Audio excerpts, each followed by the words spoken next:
You are listening to Just Roll With It.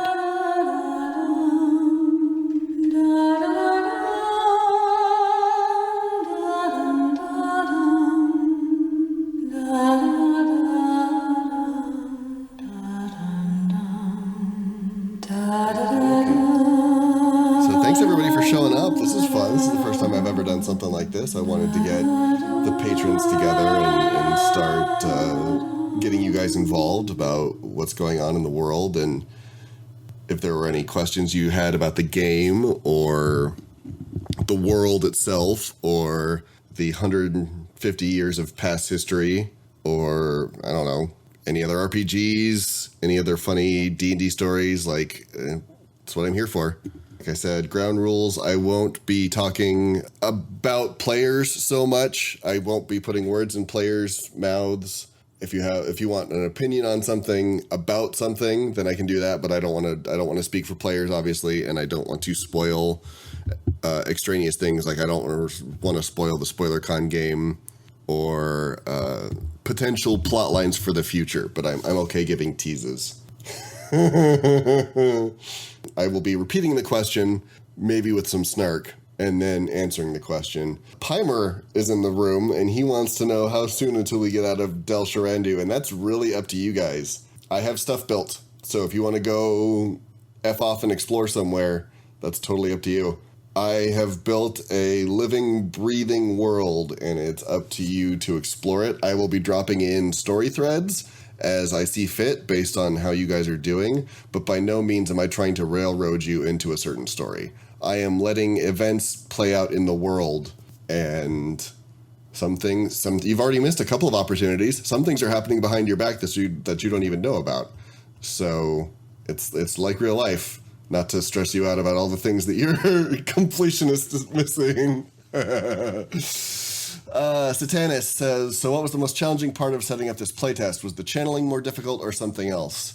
Rules-specific stuff is much more Fate's domain than mine. I'm the pretty face that does the story stuff. He does the rules stuff. I do know that he and I spent a lot of time on the channeling. Because that's the crux of the Wheel of Time, right? Like, the channeling is what makes it so different than any standard D&D setting. So we wanted to make it accurate, which means we throw in a couple of extra rules. We sort of build it off the previous stuff from 5e that we can adapt.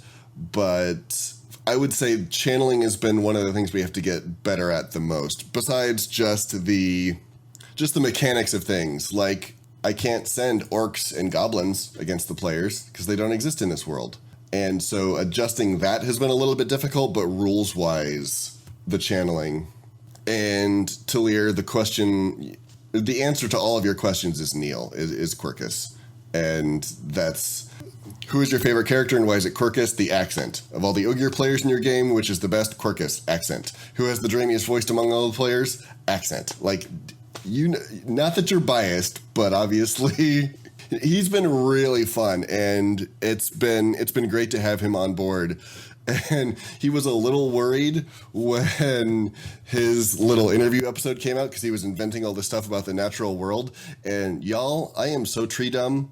It's ridiculous. So if he wants to just go ahead and create the ecology of the Westlands, I am totally okay with that. And then I can just, if he wants to give me trees for dummies, then I can do something along those lines. But I'm also sorry if he takes that advice to heart and now holds himself up in an office and just builds the ecology of the entire Wheel of Time campaign. If each of the characters was to get a pet, what animal would that be? I mean, like, seriously? Or just, like, me being snarky funny? Because I'm not a Harry Potter fan, really. So I know the word Patronus, but I don't know what kind. Okay. Well, so that's fine. No, the reason I was asking if you were serious is, like, I have a play answer for some and a serious answer for others. Like, my play answer for Pimer would be the honey badger, because honey badger doesn't give a shit. Okay, and Pimer's okay with that. Perfect.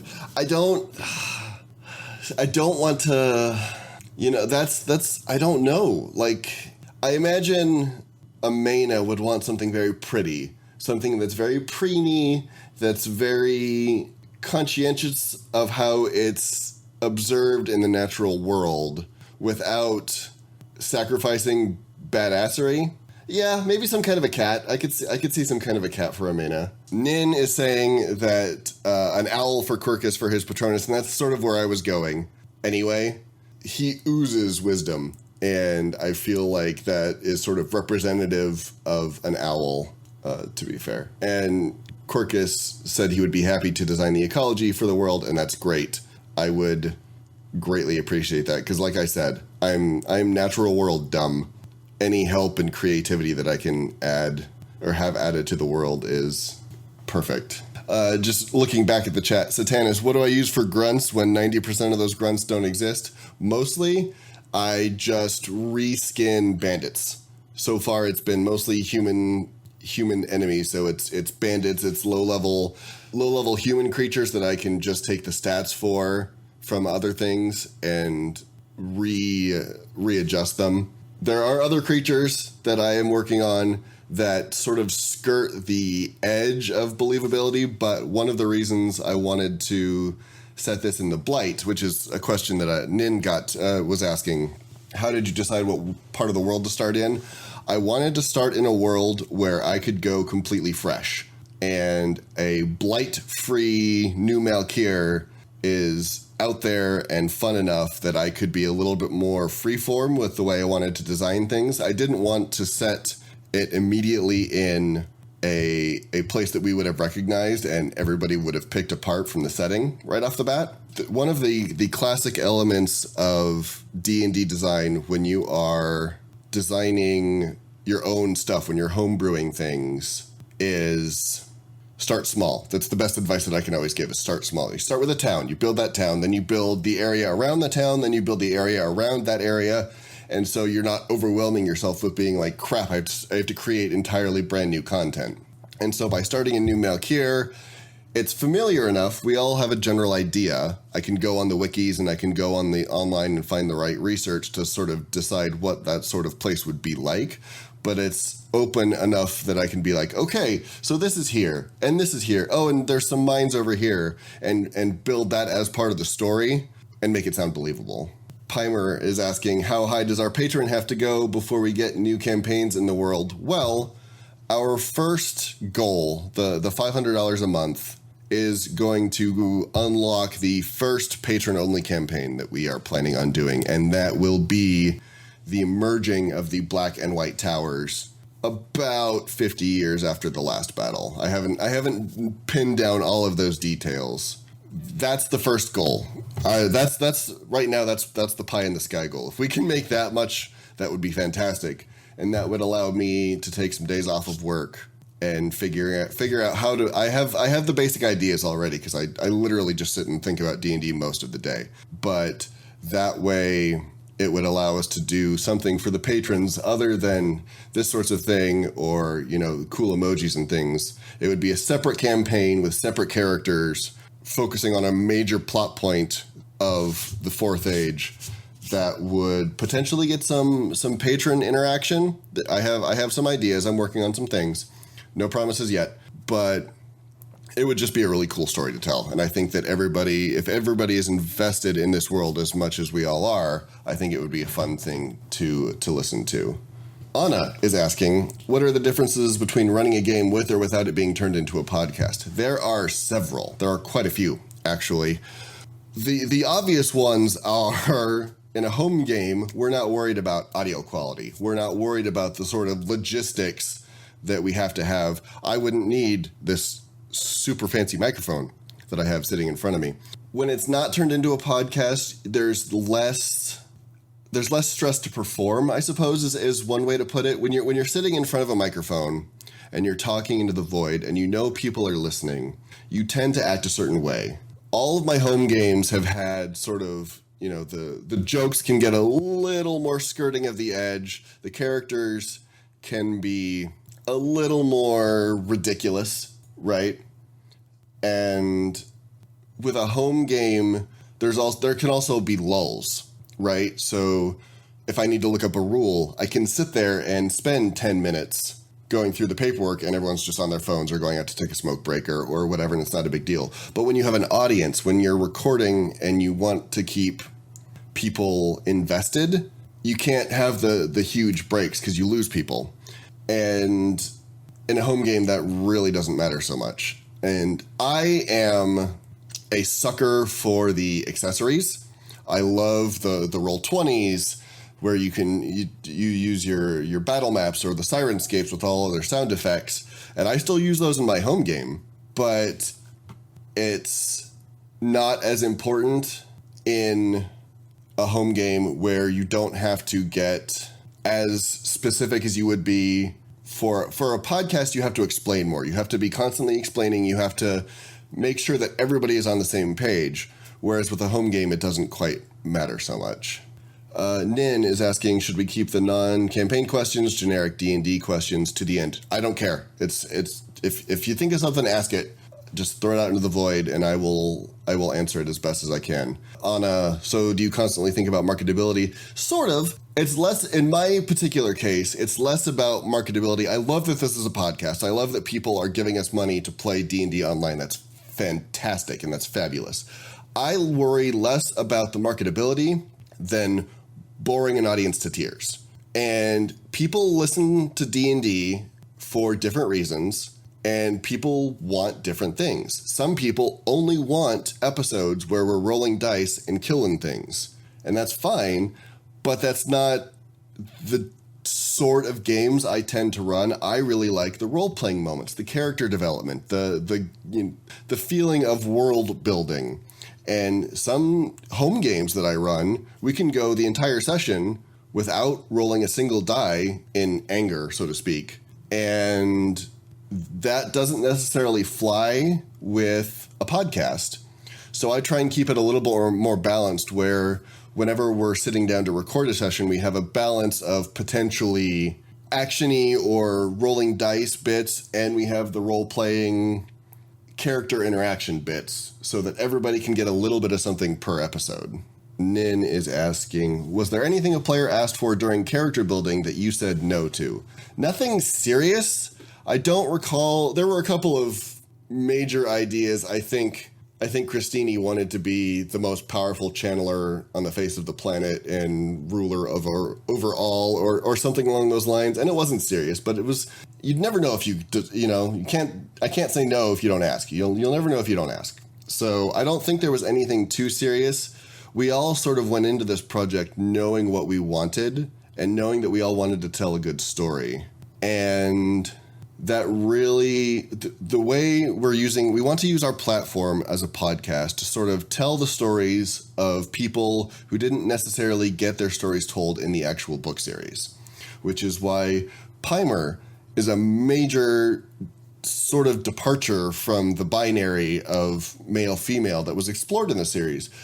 And being set in the Fourth Age, we have the ability to play with these sort of fantasy tropes and see what we can do with them.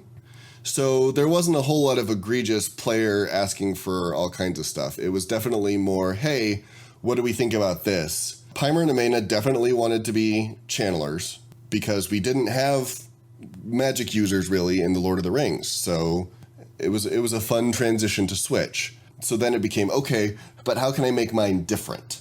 And so they explored two very different avenues, and I think it's worked out really well. I really like the way all of our characters have shaped up. Another question, would your grunts have different stats if all of the players were magic users? I don't know that they would have different stats. I might adjust the numbers. The thing, especially with early level magic users in D&D, is the sort of colloquialism that we hear a lot is glass cannon. They can do a lot of damage, but if you get up close, they're fragile and they will break. And it would require different thinking on the parts of the characters. Obviously, with Lance, we have a character who can hold a shield, hold a sword, go running forward, and beat things into a bloody pulp. We have an Ogier, for bloody sake. Like, the Ogier can step on things real hard and make them go away. If they were all magic users, they would all be very breakable. And it would be a lot more, instead of the sort of melee getting up close and beating somebody up combat, you'd have a lot more of the, okay, I'm going to cast this spell and then I'm going to run over here and get out of their range and then I'm going to cast another spell. It would be a lot more sort of hit and run combat as opposed to the straight up get in their face.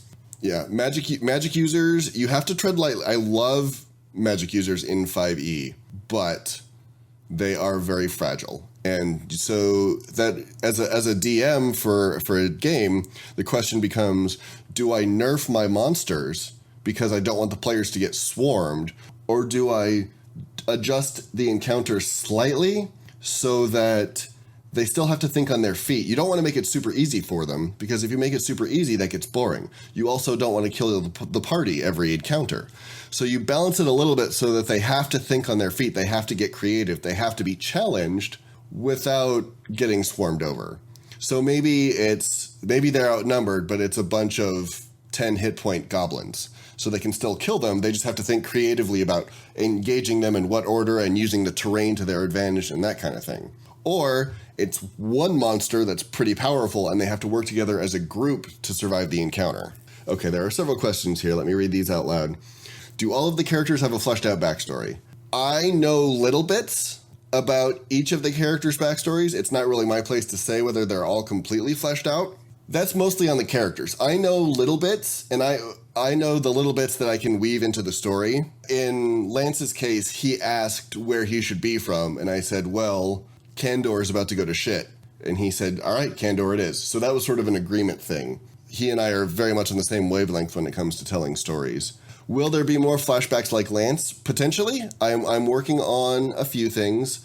I don't want to spoil a whole bunch, but I would like to weave more into the story because it makes it feel like we're not just meeting these characters for the first time because they sprung into existence. I like flashbacks because it makes them feel like we're just now tuning in on what these characters are doing, and they feel more like fleshed out, real human beings.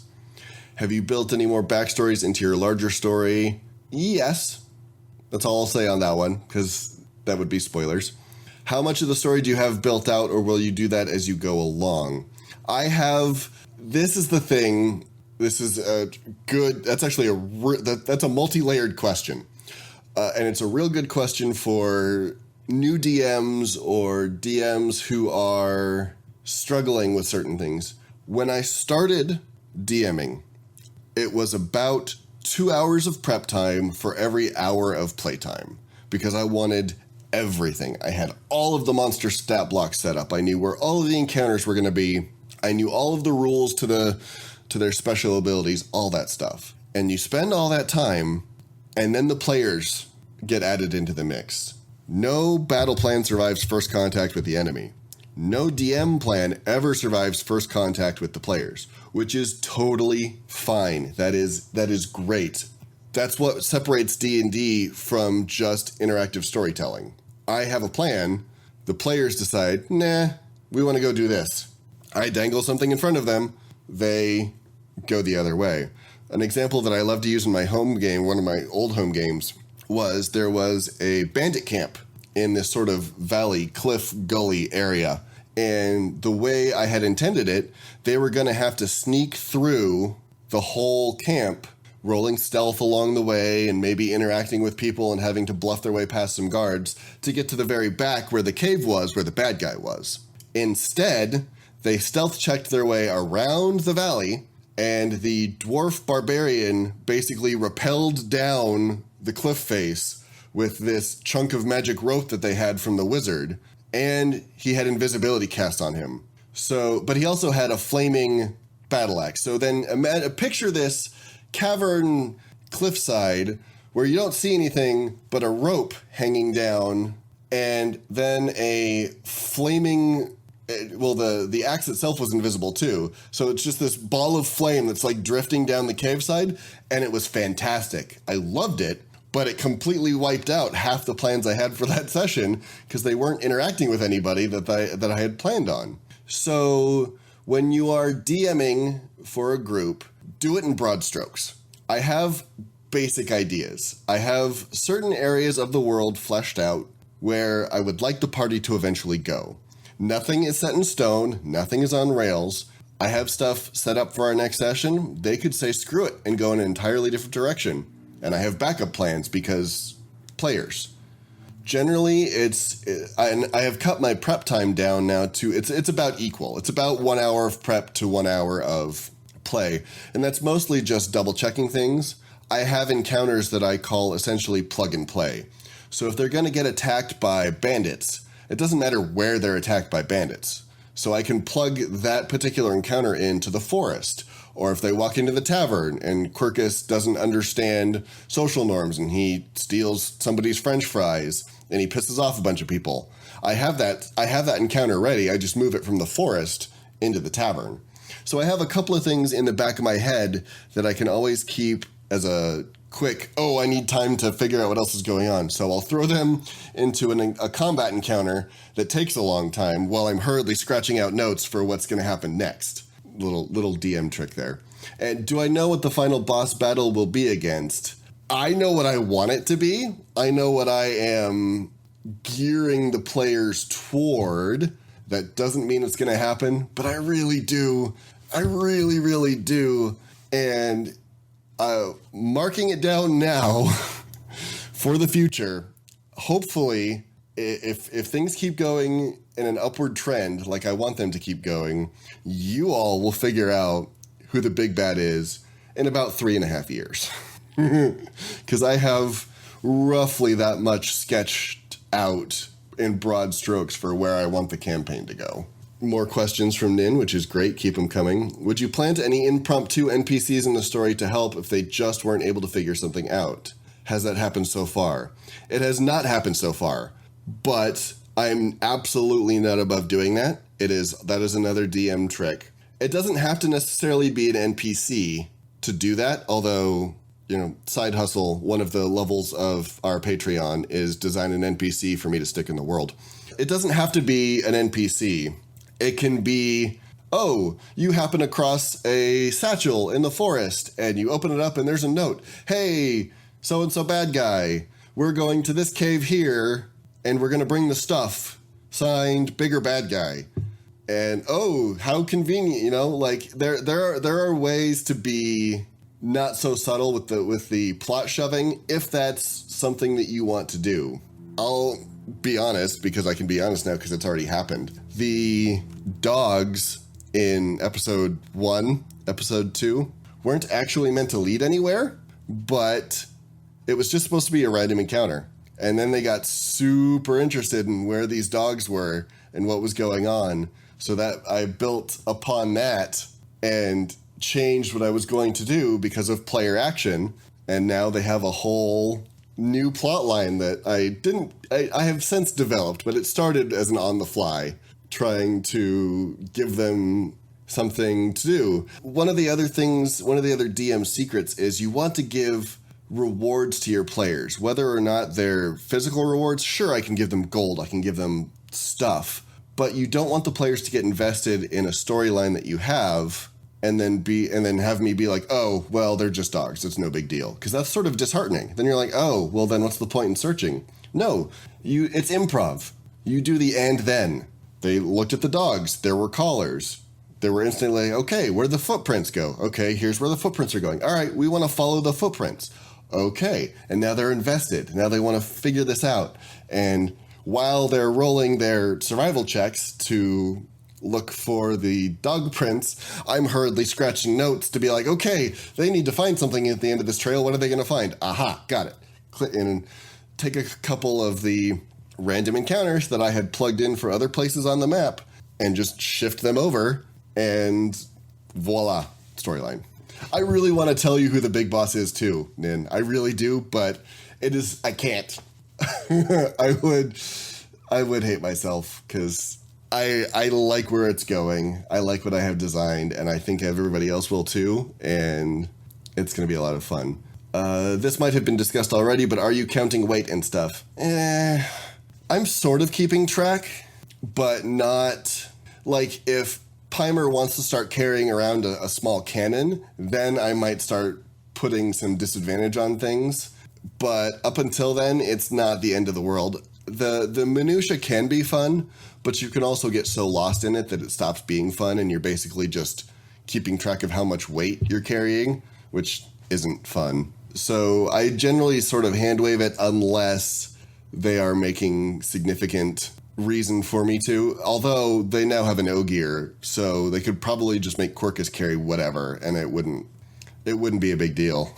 Because there's nothing, in like classic D&D, you have a bag of holding, which is just a pocket universe inside of a bag that you can shove whatever you want in there. And since that's not going to be a thing in this world, we have to come up with other creative solutions. One of those solutions might just be we're going to buy a Santa sack for Quirkus and have him haul it around like some sort of giant tufted eyebrowed Kris Kringle. Will I make them go shopping? Yes.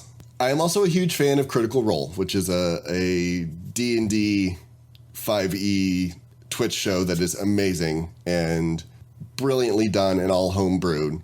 One of their players legendarily hates the shopping episodes, but shopping can be fun.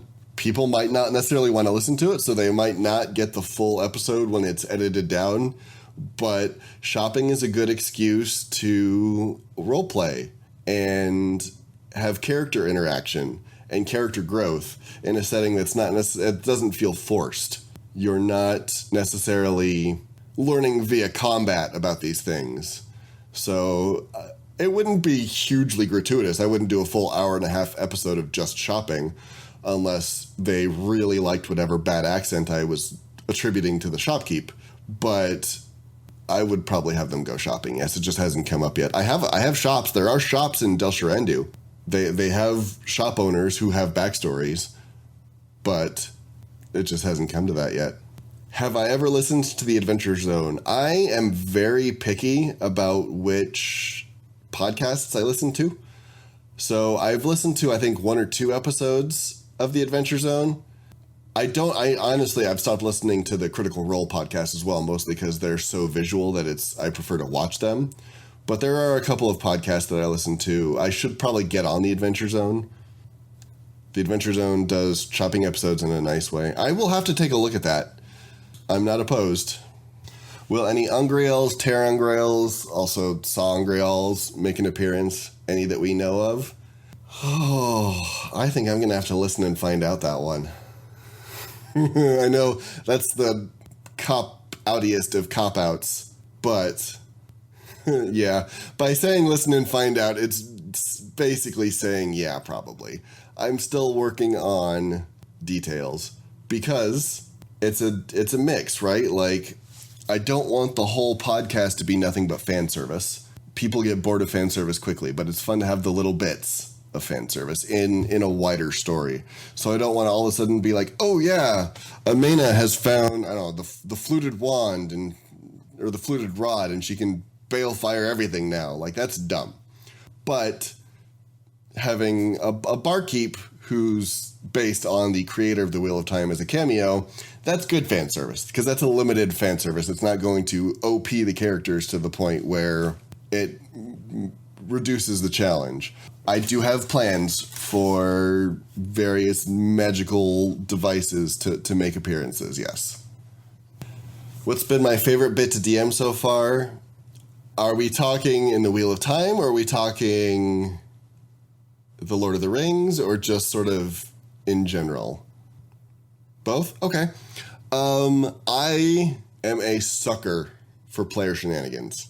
I love player shenanigans. I am a fairly linear-ish thinker, so I love it when someone comes up with a solution that I hadn't even remotely thought of. Friendship Dragon in Lord of the Rings is probably on my top 2 favorite episodes that we ever did, because that was just a ball of fun. That was amazing. By the same token, the battle at the bridge was also fun. I love these sweeping, epic moments when everything looks like it's down, the gates are busted open, the orcs are pouring across the bridge, and then I cue up some dwarf music, and dwarves come riding in with their axes and just slaughter everything. Or the spoilers, I suppose, for the Lord of the Rings campaign, if you listen to it, but the eagles Christine was the first one who said that she wanted to learn how to play D&D. So, and then she said she wanted to do it in Lord of the Rings. So I bought the books, and I was reading ahead through all the books, and the Eagles moment played out in the books pretty much as we did it on the show.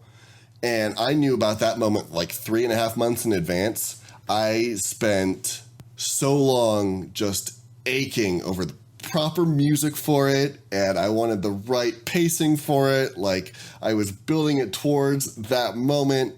Freaking love that. And honestly, it's been a lot of fun doing character interactions in the Wheel of Time game. With the Wheel of Time game, I wanted to do a slow burn getting to know the characters. I didn't want to do an immediate like, oh crap, here's things. A lot of DMs hand wave the whole why is your group a thing. They're just like, oh, you guys know each other from before. And that's kind of boring. And that's not really like, we're all Wheel of Time fans. Generally, if you're listening to a Wheel of Time D&D podcast, you're hopefully a fan of the Wheel of Time. And you recognize that characters are so important. And so I really wanted to make sure that all of these characters felt real and had realistic interactions and were able to sort of organically come together as a group. And I think we've done it, and I freaking love it. It's awesome. Abigail is asking, are you differentiating the original 5e class magic for the apprentices or just throwing all the spells into a pot for channelers? Little column A, little column B. Specifically when it comes to 5e magic, by we I mean Fate, because Fate did all these rules bits. He took all of the spells and sort of divided them into what element they would primarily be when you were channeling them, and then we broke it down into spell level. So cantrips, spell level 1, all the way up through spell level 9, which are the super powerful, world-changing type spells. And, well, Pimer, you're in the room. You can answer this probably a little bit better than I did. You basically just picked your cantrips. We did the backgrounds based off of the classic book, but they were altered a bit. And I know that Amena she's basically casting a fire spell, but she wanted it to be frost because it worked better with her character type. And so that was just a quick rules flip. It wasn't a huge deal. Aradia is saying so far they've just done out-of-the-box wizard stuff. That's right. You were the frost ray to a fire ray. That's right, because it made more sense with Pimer and the whole mechanical. Wondering how much you care about crossing the lines between arcane and divine spells. We're pretty much staying away from divine spells so far. It's just easier to focus because they were both channelers. We basically started with the wizard and have been building from there.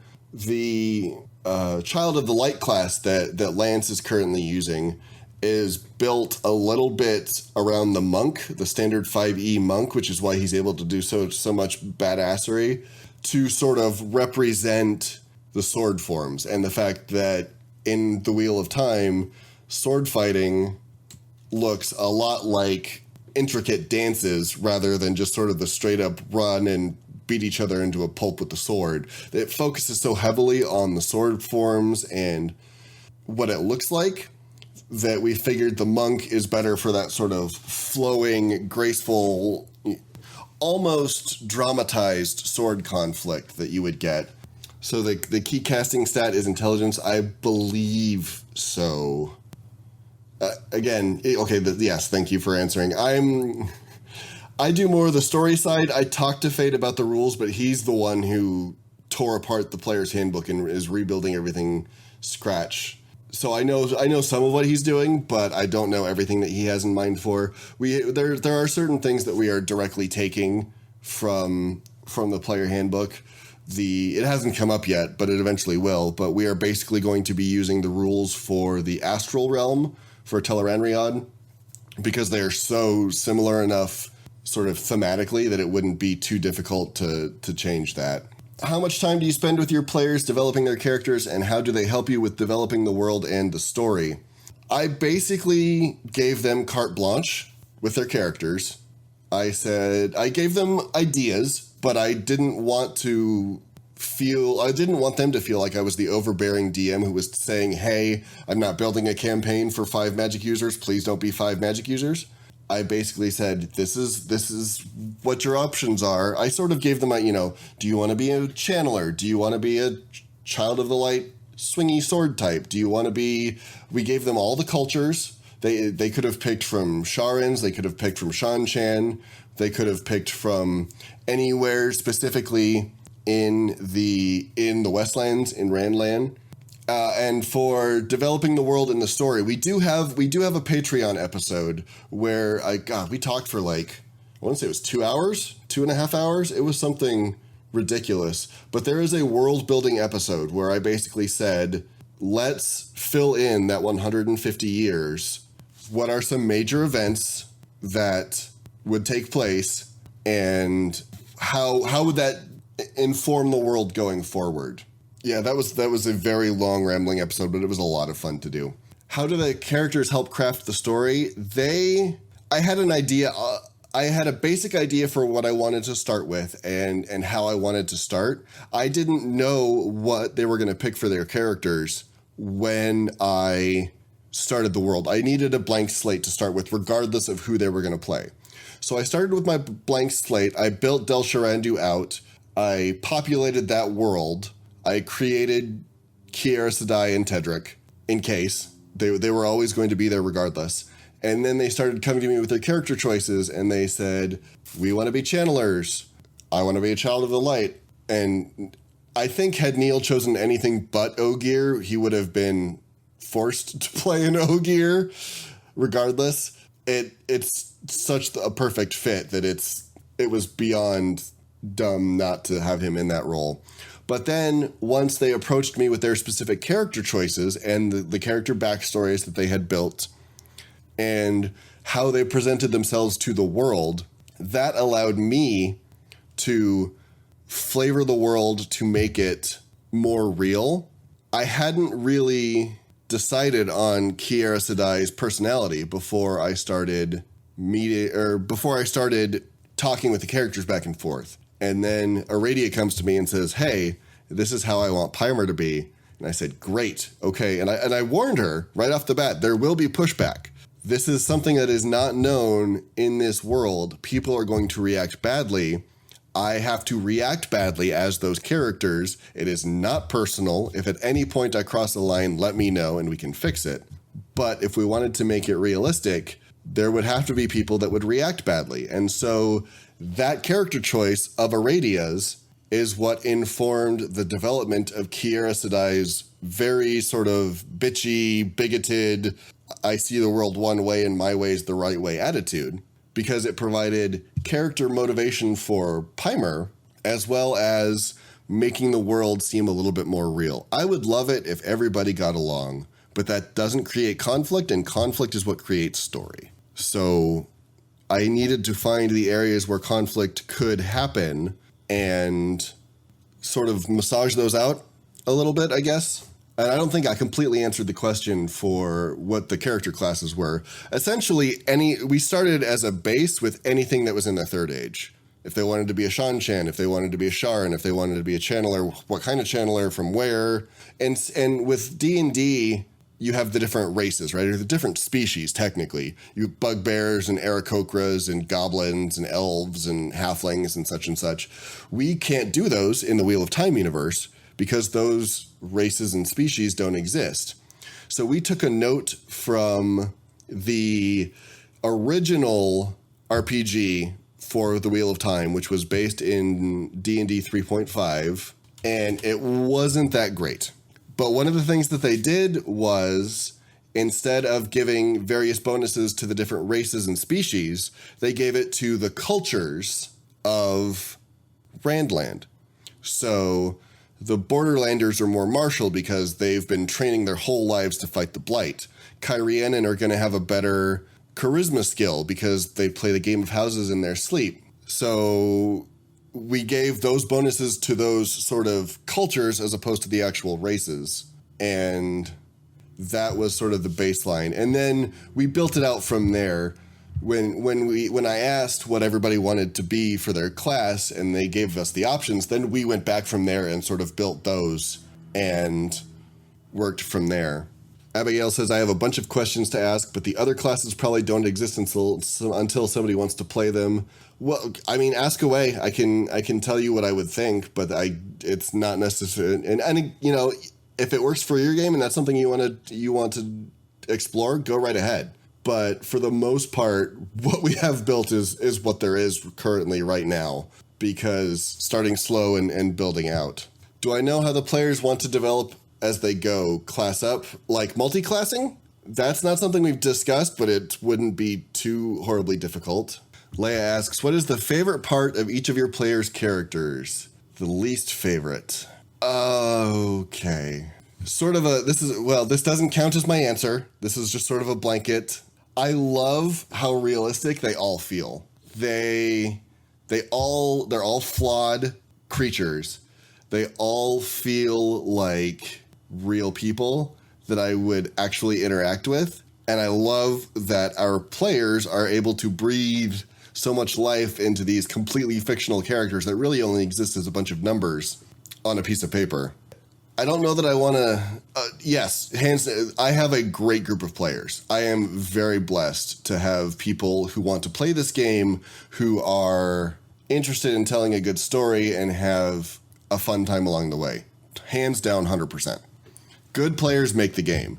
A bad DM can break the game. Good players will make the game. I love that we all feel comfortable enough to explore things in the Wheel of Time universe that we haven't explored yet before. Pimer's whole story arc is not something that has been broached in the Wheel of Time specifically, but not much in fantasy either from my admittedly limited reading of other fantasy genres. And that was one thing that we all wanted to set out to do, is tell a good story about people who don't necessarily always have stories told about them. She's physically in the air right now, so she can't hurt me.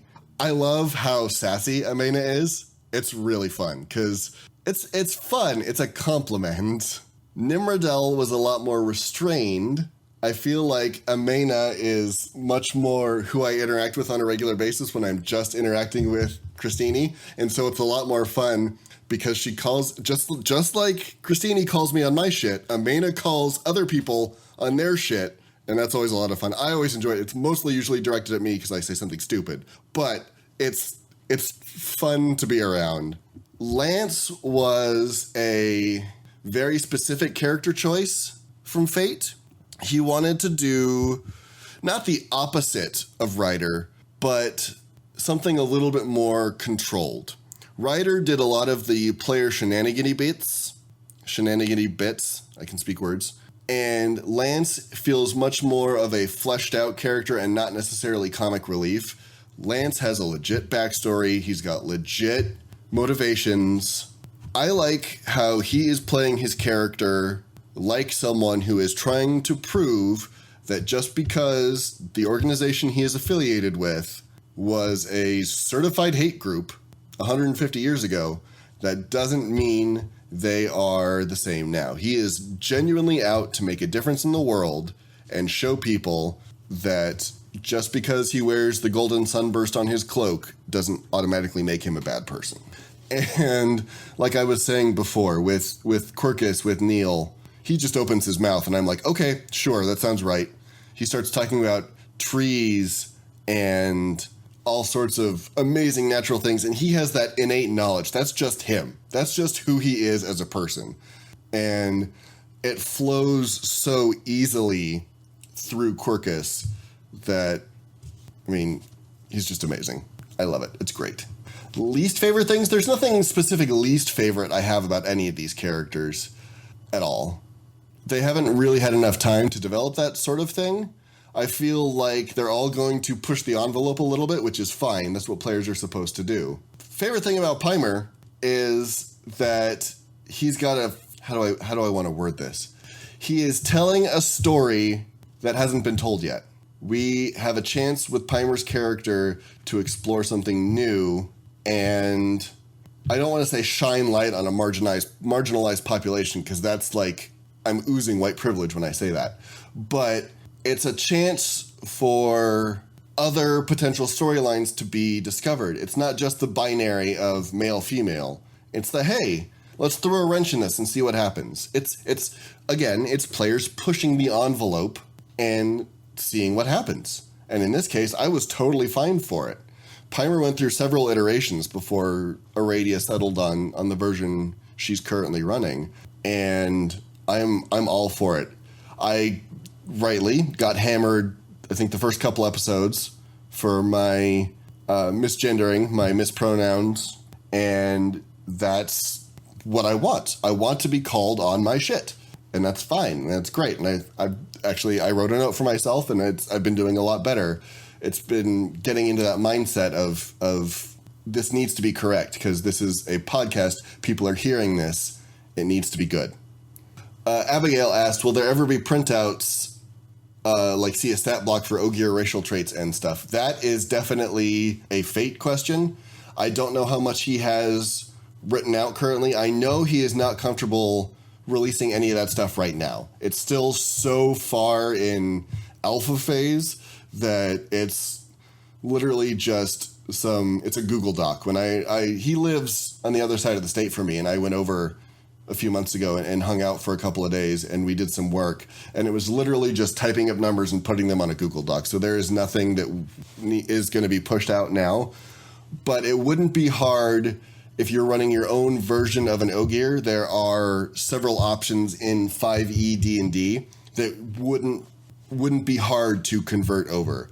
Mechanically, if you're looking for sort of analogies to Ogier, I would look at either the Goliaths from 5e, which are a big hulking race of barbarians, or probably more aesthetically, the Furbolgs. The Furbolgs in 5e are also very large. They're also very much about the trees and very much about nature. And with a little bit of mechanical tinkering, you could probably get your own Ogier not too badly. The other thing you could do is the old Wheel of Time D&D. It wasn't D&D. It was the Wheel of Time role-playing game. I believe it was published by Green Ronin. It was for the 3.5 rule set, so it's a bit of an older rule set. But if you can get your hands on that, there were Ogier stats in that. There were stats for pretty much everything from 3.5 in that book. And if you wanted to tinker it up to 5e and then play with it from there, that would also be a potential option. Abigail found all the Watt RPG books on a bookstore at clearance. It cost me about $150 to get both of them, I think, because they're sort of crappy, but they're rare enough that people know that Watt nerds will pay for Watt stuff. And if you found them, that's great if you found them on clearance. So there was the core book, and then there was they called it Prophecies of the Dragon, and it was the campaign. And the campaign was crap. It really is.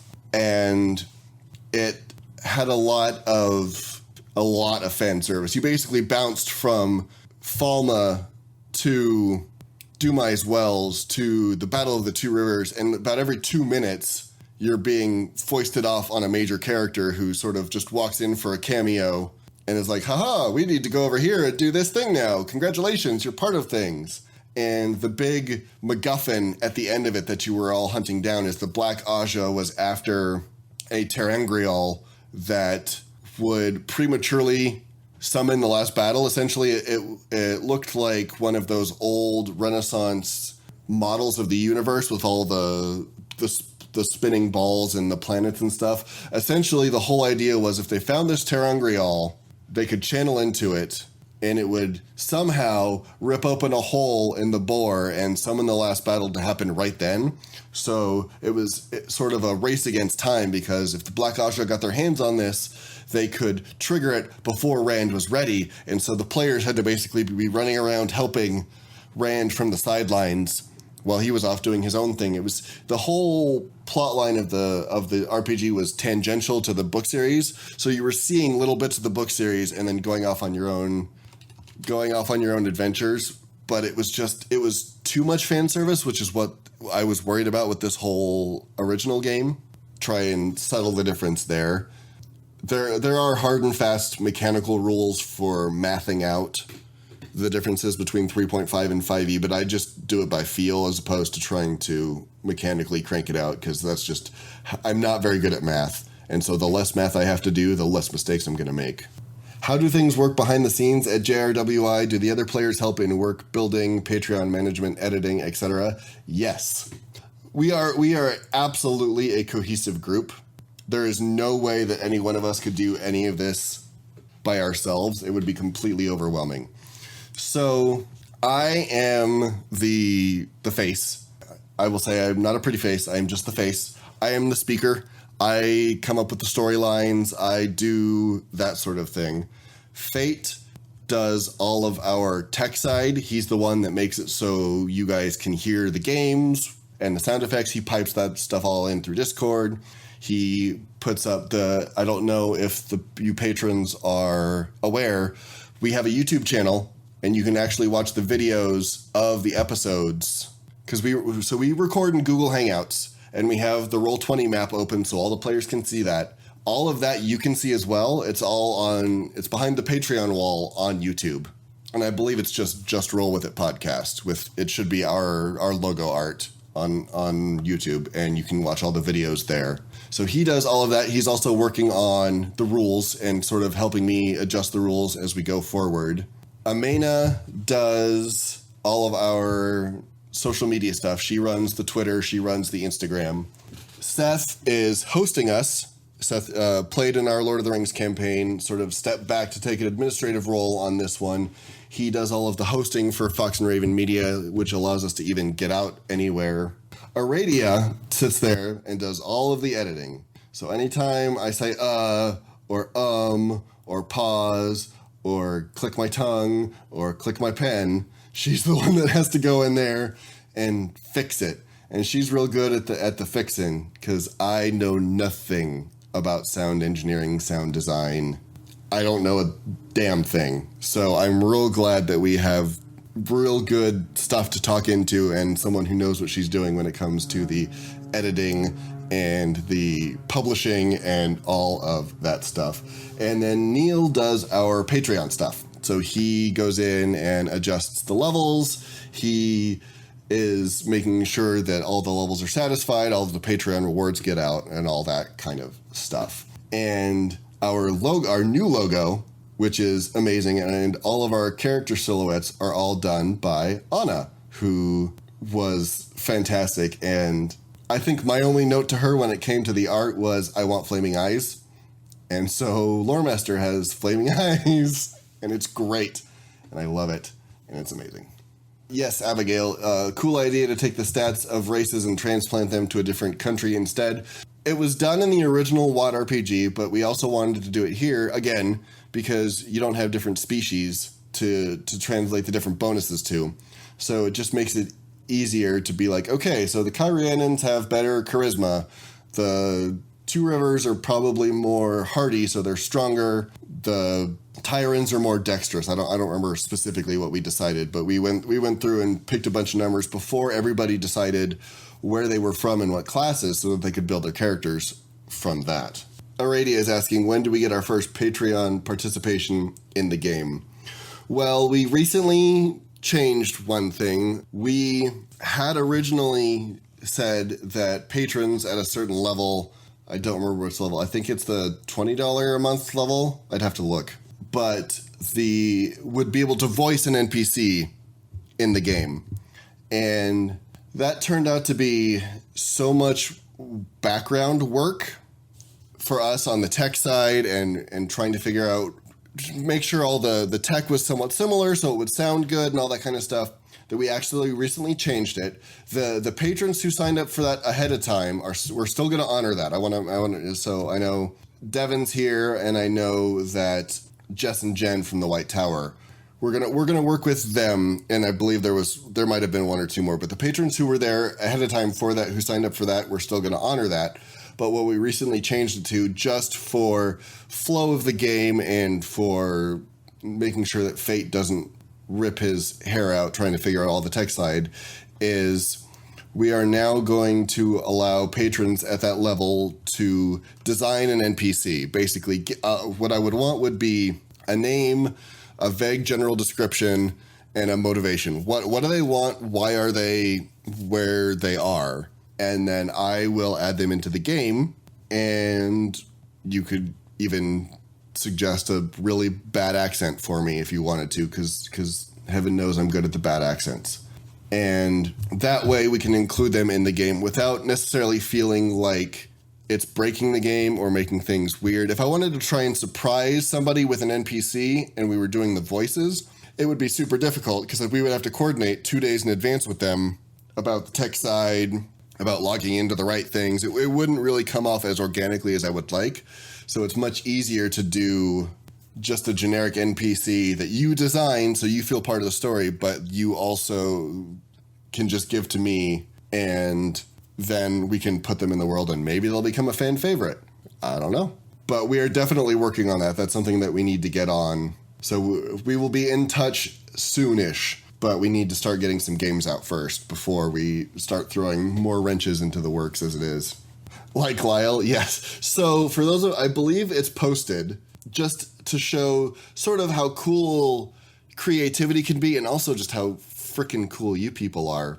John, who is named John as a Life of Brian reference, wrote a fan fiction about an offhanded comment I made while the characters were in the mine. I mentioned that Lyle can play a mean loot, and he contacted me and he was like, so do you mind if I write fan fiction about this loot playing bandit in the middle of a gold mine? And I was like, no, that's great. Go for it. And he did, and it's amazing. And yeah, something like Lyle, that would, you never know. And that's the fun part of D&D. I can design people, or, up, down, and all around, I suppose is the phrase that I should use. But I love it when extra creativity gets injected into the story, because it could come from someone who's totally thinking something different. In his fan fiction, he named the bear Chadley. And I don't think I can see that bear as anything other than a Chadley now. Like, I can't. That bear is now named Chadley. It's canon. Period. End of story. And that's great, because I never would have come up with that name. And he messaged me again later, and he's like, please don't kill Lyle. I have more things that I want to write. And I'm like, well, I can try, but if Pimer all of a sudden starts a vengeance pact against Lyle, there's not much I can do about that. Well, we've been talking for almost an hour and a half, which is so cool. If everybody's kind of questioned out, then we can kind of wrap this up. And this will be the last LoreStop episode that we publish before we get back to regular games. Thank you for being patient with us as life just sort of... The biggest thing to end D&D groups is scheduling. Trying to get 4 or 5 adults in the same place at the same time to do the same thing seems like it's harder and harder and harder. Steph asks, is it possible / what would happen if one of the characters died in game? It is fully possible. I don't pull punches. If they die, they die. We would have the player roll up a new character, and we would sort of explore that new character and potentially pick up plot lines that were left dangling. But it wouldn't be the same group, obviously. It would be a new dynamic, but it's fully possible to die in game. We're not physically replacing any of the characters. Satanisk asked, reset from level 1 or level jump. So right now they're all at level 3. They just made level 3 at the end of last episode, which has yet to be published. So spoilers, they made level 3. But if someone was to die now, I would probably bring them in at level 3, because I am doing the milestone experience point system as opposed to the experience point experience system. The difference being with milestone, basically they continue on that same level until they meet certain requirements, certain story beats that I want them to hit, and then they level up.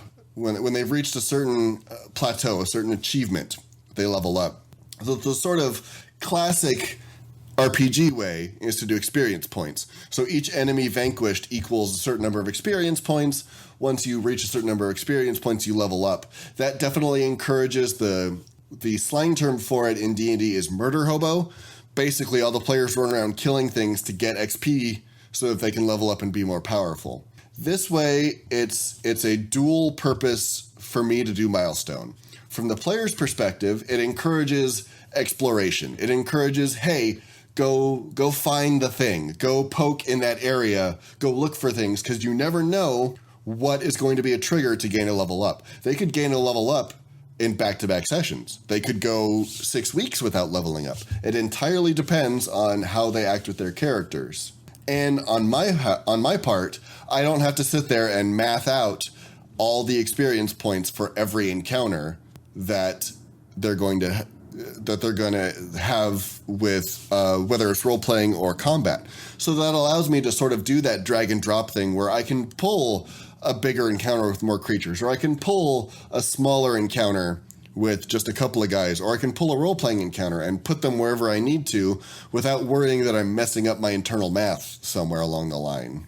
Abigail is saying she's trying something new. There's no need to have to actually get into combat. Yes, I am a huge role-playing advocate for these types of games. I love the role-play. I don't want characters to feel like they have to pick a fight just so that they can gain the XP so they can level up. Milestones is a lot more broad. I can say, you know what? You guys had that conversation with that NPC. That was perfect. You guys are now level up. I won't give spoilers for episode 9, which will be pumped out soon.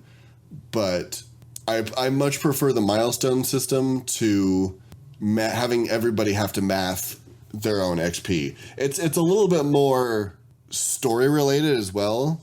Characters who are so focused on gaining that XP tend to be super like, okay, we're only 5 or 10 XP short. We need to go get in a fight so that we can all level up. Whereas, like in The Wheel of Time, Egwene has a milestone moment where she's in the waste and she can learn all sorts of cool new things. It's not because she was mathing it out and she needed just that little bit of extra XP. She crossed that milestone. She spent time with the wise ones in the waste, and now she has more ability to do more things. I agree, Abigail. It breaks immersion when you're so worried about where that 5, 10, 15, 20 XP is going to come from. Milestone allows you to just play the character and involve yourself in the world, and eventually the DM will be like, oh, by the way, you have more hit points next time, just so you know. Satanisk is asking, so for the Design the NPC tier, what are some guidelines that you want people who donate to this tier to build along? I am leaving it fairly open. I may regret those words later. Just realize that if you're wanting to build a Shan Chan warrior, they might not show up for a long time because I want it to feel organic to the story. I'm not just going to have a random Shan Chan go walking into New Malkir, break the immersion, so to speak.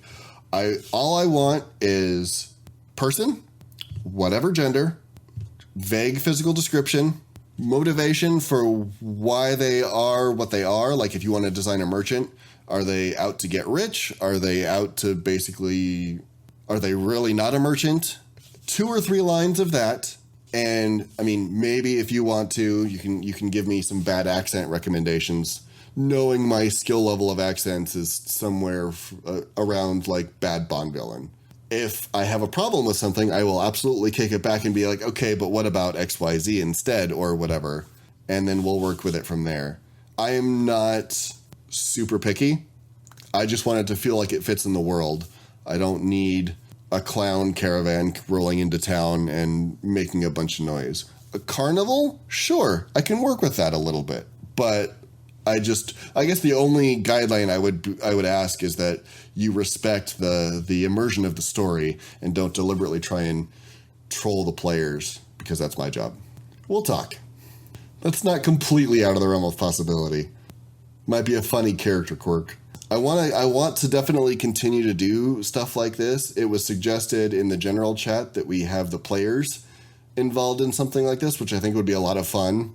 Maybe just a round table. Maybe even I don't need to be there. Just a round table of the characters talking to the players, or the players talking to the patrons, and you get to ask them all those kind of character moments that pop up.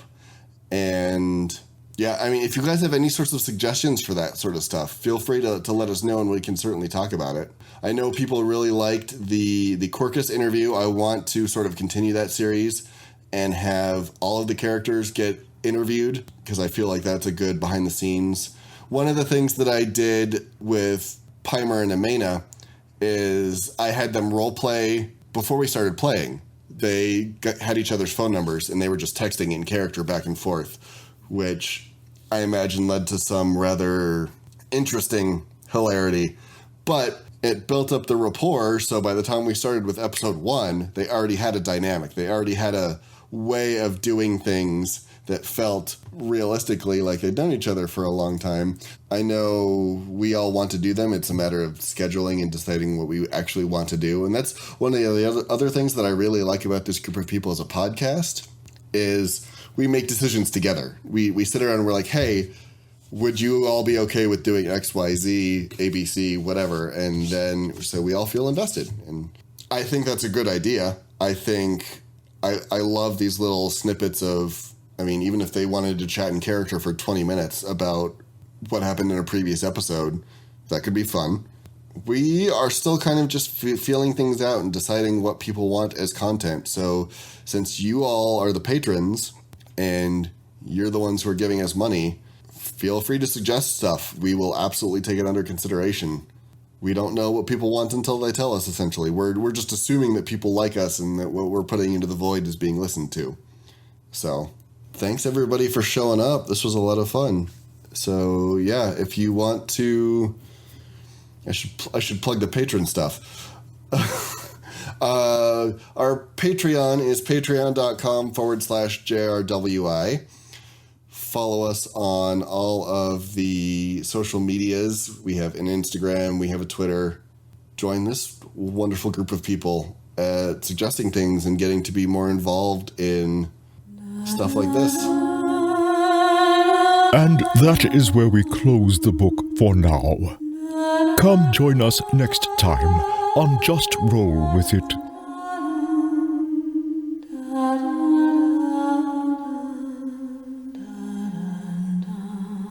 Hey, you. Yeah, you. Are you enjoying Just Roll With It? Do you want to keep up with all of the shenanigans and updates and maybe interact with us online? Follow us on Twitter at @just_roll or Instagram at @justrowlwithapodcast with underscores between each word. Are you interested in maybe earning cool gaming dice or other awesome perks? Our Patreon is patreon.com/JRWI. We use Sirenscape for all of our sound effects and are a production of Fox and Raven Media.